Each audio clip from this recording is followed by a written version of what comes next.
पर मौजूद।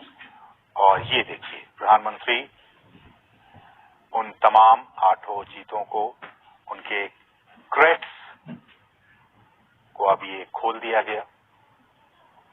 और ये देखिए, पहला चीता खुद फोटोग्राफी करते हुए। ये बहुत ज्यादा ये महत्वपूर्ण पल। आप सोचिए, 70-75 साल हो गए, हमारे देश में चीते विलुप्त हो गए थे,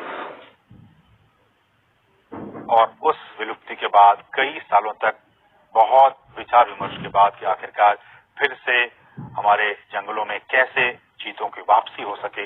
ये देखिए, ये वही चीते, अब हमारे नामीबिया के ये चीते अब कूनो नेशनल पार्क में पहुंच चुके हैं।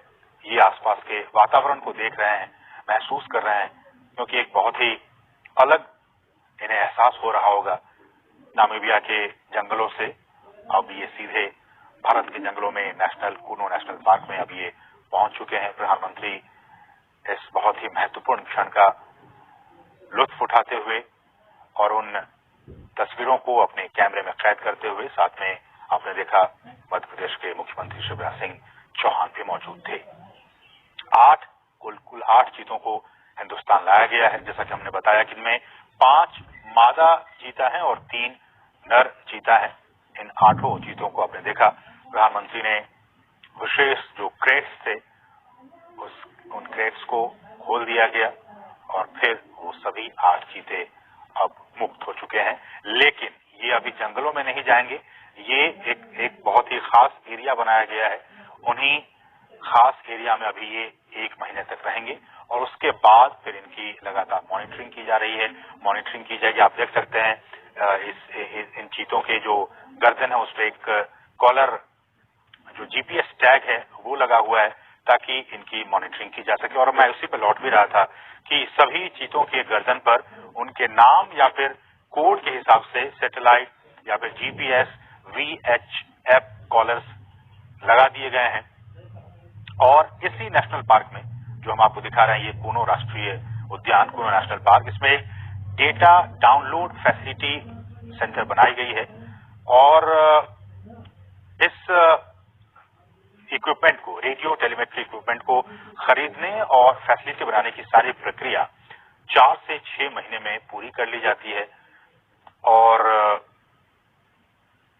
ये जो आप देख रहे हैं इनके गर्दन में, इनको वहीं पे, इन चीजों को लाने से पहले ही इनको नामीबिया पहुंचा दिया गया था। और फिर इन्हें ये तमाम जो कॉलर हैं, RF ये कॉलर, इनको लगाकर ही इन्हें लाया गया है। रेडियो कॉलर है इन्हें, और ताकि इनकी जो ट्रैकिंग है, इनकी निगरानी वो हो सके रेडियो कॉलर के जरिए।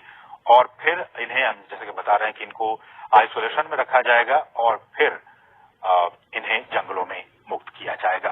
तो ये कुछ अहम बातें हमने आपको बताई, किस तरह से वहां पे इन्हें पकड़ा गया, फिर उनके बाद उनको जो तमाम रूल्स एंड रेगुलेशंस हैं उनके जरिए इन 8 चीतों को भारत लाया गया है।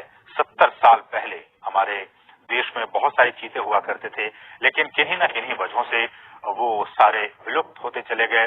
कुछ अवैध शिकारियों के शिकार बन गए। एक भी हमारे देश में चीता नहीं बचा।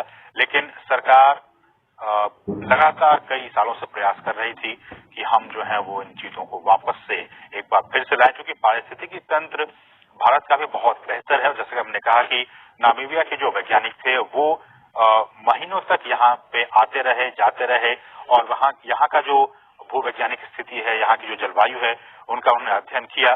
और अध्ययन करने के बाद ही वो इस नतीजे पर पहुंचे कि इन तमाम चीजों को मध्य प्रदेश में जो कूनो नेशनल पार्क है, वहां की जो स्थिति है, परिस्थिति है, जलवायु है, उसके हिसाब से छोड़ना ज्यादा उचित होगा। तो उसके